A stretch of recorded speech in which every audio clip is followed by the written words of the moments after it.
Israel prides itself on intercepting a high ratio of incoming missiles. There is going to be an investigation into how this missile could get through.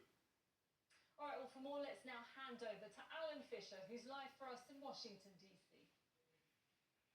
It's a busy day in the Middle East, as it always is, and we have Donald Trump in the last hour posting on his Truth social media platform saying that he is ahead of schedule. And this comes just 24 hours or so after he said that he was well ahead of schedule and could possibly end the war, but he wasn't going to offer a deal just yet. Well, joining me live now here in Washington is Sina Azori, who's the Director of Middle East Studies at George Washington University here in Washington.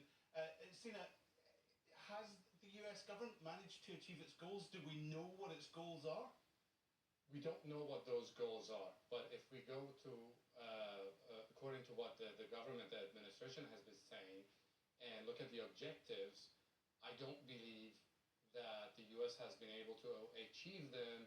Let us go back to what Donald Trump was saying, that he demanded unconditional surrender from Iranians. But we've seen the opposite happening, and Iranians have steadily escalated. We just saw what happened, the missile that Iranians launched against the city where the nuclear reactor is, Dimona. So Iranians have clearly not surrendered. They've been escalating, and I believe that the president is losing the control of this war. First of all, let me ask you about what Donald Trump has said, because he says we've destroyed their air force and they have aerial superiority over Iran. Mm-hmm. They've attacked the places where they were building ballistic missiles, and that seems to be the case as well. Mm-hmm. The Navy is largely at the bottom of the sea. These are pretty big goals in such a short period of time. He seems to be, as he says, ahead of schedule.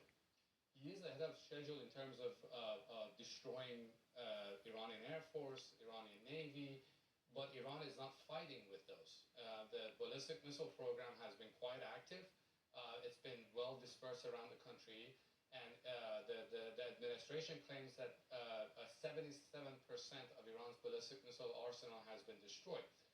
But there is 23% that is still launching, and it's launching quite effectively against the Israelis, against the region, Qatar, UAE. Everybody in the region, unfortunately, has been suffering. This is why I'm saying that the U.S. is not winning the war. For Iran, as long as they don't lose or do not give a decisive victory to the Americans, they can claim victory.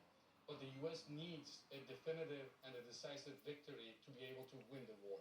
Now, on Friday, we saw the U.S. administration say that they were going to lift sanctions on Iranian